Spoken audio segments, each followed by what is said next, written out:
Et toujours à travers vos mots, Marius Trésor, que dire de Gérard Janvion? Et je l'ai vu arriver dans le milieu parce que pas tellement longtemps après moi.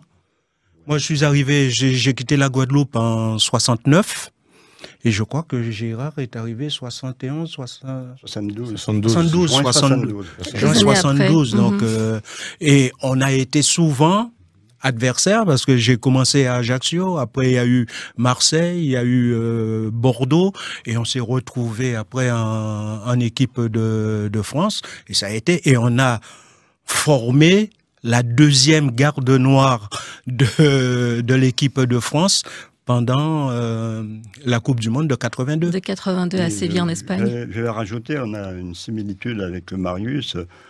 Lui étant attaquant, et moi étant attaquant, lui quand il a quitté la Guadeloupe, bon, c'était comme attaquant, et moi aussi, et en fin de compte, on s'est retrouvés les deux arrière. Voilà, il y a une sorte de similitude entre nous deux. Voilà. C'est vraiment le souvenir qui vous tient à corps et à l'esprit sans vous en détacher. C'est le pire souvenir de ma carrière de footballeur. Parce que vous savez, la Coupe du Monde, c'est une émission, c'est une compétition qui est là tous les 4 ans.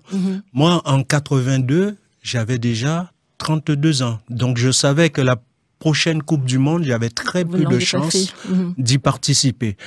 Donc, jouer une finale de Coupe du Monde dans la carrière d'un joueur de football, je dirais simplement, c'est le Graal. Surtout si on arrive à la gagner, mais le fait de jouer la finale, c'est extraordinaire et je pense que monsieur, paix à son âme, monsieur Corvère nous a empêché de toucher un peu ce rêve. Mais pourtant, vous avez marqué un but qui était aussi décisif. Vous auriez pu l'un dans l'autre. Non, c'était pas décisif parce que si c'était décisif, on aurait été en finale. Et vous alors? Non, mais c'est une grosse déception parce qu'en fin de compte, on était à la hauteur de la tâche et que je crois qu'on aurait dû gagner ce match, se qualifier pour la finale, quoi.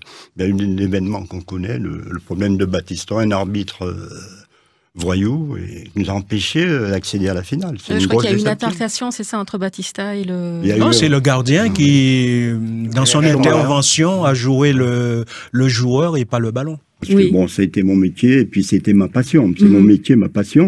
Et petit joueur du CS Casse-Pilote, amateur et tout, qui arrive à ce niveau-là, il faut le dire.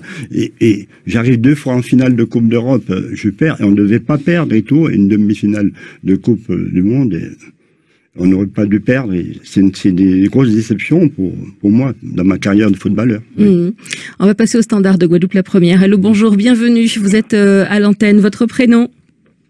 Jean-Claude. On vous écoute, Jean-Claude. Est-ce que vous les entendez? Oui, et bonjour. Qui ça qui est sur ce plateau-là? Marius Trésor? Marius Trésor, Gérard Janvion, Alain Courriol et Gérard Acco également.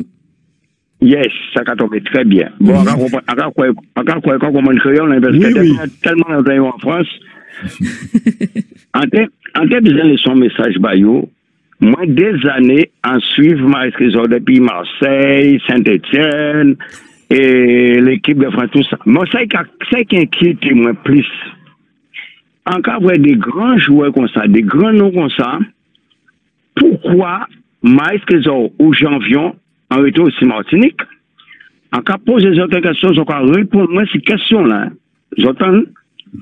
Question, moi, je vais poser les autres. Pourquoi ils n'ont pas investi en Guadeloupe? Premièrement. Deuxièmement, est-ce que c'est père la Guadeloupe qui a fait le père? Est-ce que nous pas qu'attendre les autres, les problèmes en Guadeloupe, comme des civils à vie chère, nous pas qu'attendre les autres? Nous pas qu'attendre les autres sur les coûts des bitins qui arrivent en Guadeloupe et en regarder simplement Yannick Nouassa qui a fait un pays, Jojo et Yaokocha, tout Africain qui a créé, qui a fait un pays, mais on a trouvé nous des grands joueurs, ils n'ont pas mené savoir en Guadeloupe qu'on Angloma fait, ils n'ont pas même vu investir pour tes contributions en Guadeloupe. C'est bien ça, la Guadeloupe a fait Bazot. Mais personnellement, pour moi, en cas de raison, pas fait en Guadeloupe. Et la Guadeloupe, c'est maintenant la Guadeloupe a fait pour eux autres. Pour ton nom, ils ont fait nous reconnaître nous. Mais c'est dommage, aussi des boucans appréciés. Ils ont doivent être investis en pays azot. Ils ont doivent être chargés. Rentrer en pays azot, faire des bulletins pour peuple azot. On a l'impression. Merci. À la fin, ils ont qu'à de parler des autres. Merci Marius, merci Jean-Vion. Merci pour votre intervention. Moi, personnellement, je vais vous dire quelque chose. Déjà, il faut pas, c'est quelque chose que j'aime pas faire, comparer les époques. Mais au moment où on jouait au football par rapport à maintenant, je dirais simplement que c'est le jour et la nuit. Et la nuit.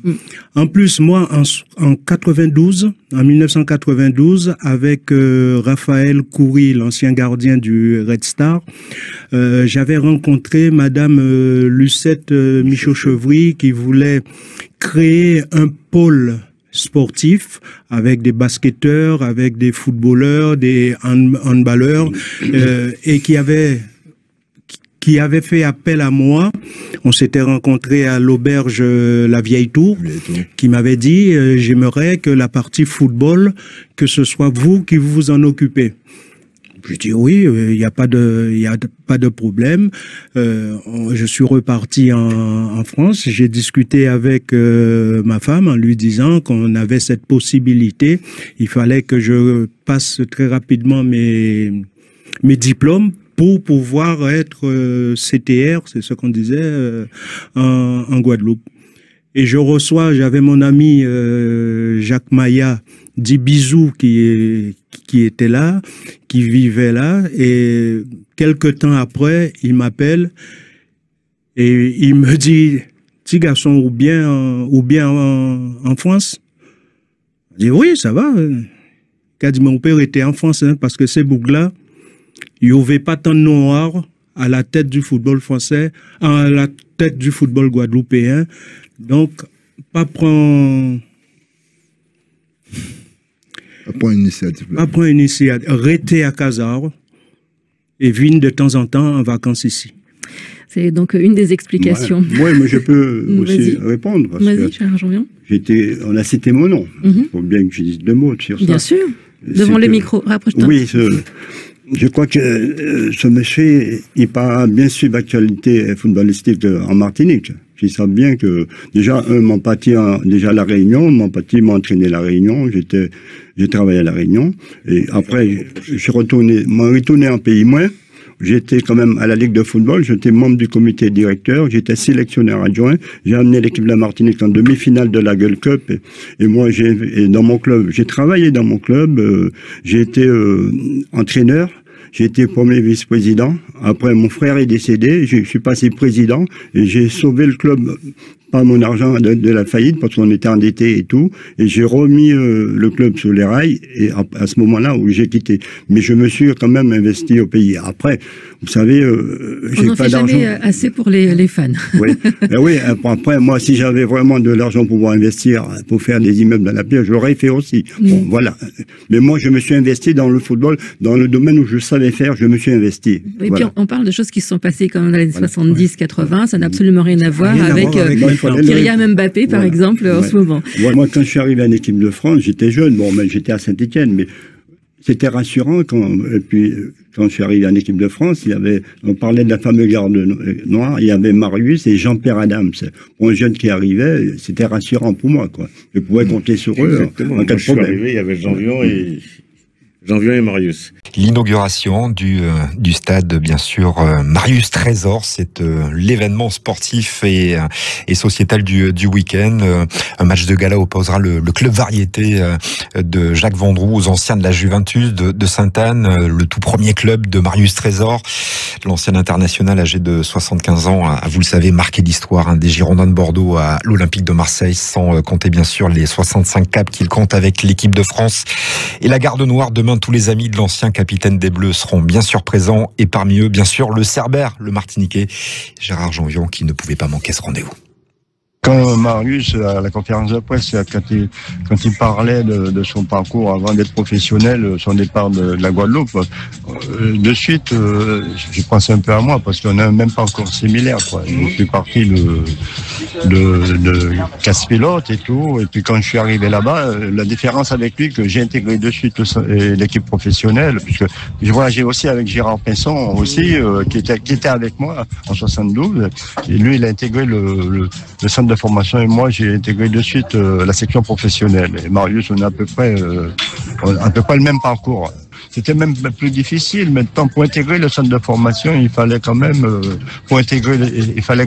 faire des performances étant amateur pour pouvoir arriver là. Et quand on arrive là, il faut encore prouver qu'on est capable de signer un contrat de stagiaire pro. Bon, là, tous ces trucs-là, bon, j'ai passé brillamment. Et puis, ce qui m'a permis, j'ai une chance inouïe d'intégrer de suite l'équipe professionnelle, et je l'ai jamais quitté. Voilà, quoi. J'étais stagiaire professionnel et j'ai joué des matchs pro, j'ai fait mon quota de matchs. Après, pour passer professionnel, et j'ai jamais quitté l'équipe. Voilà.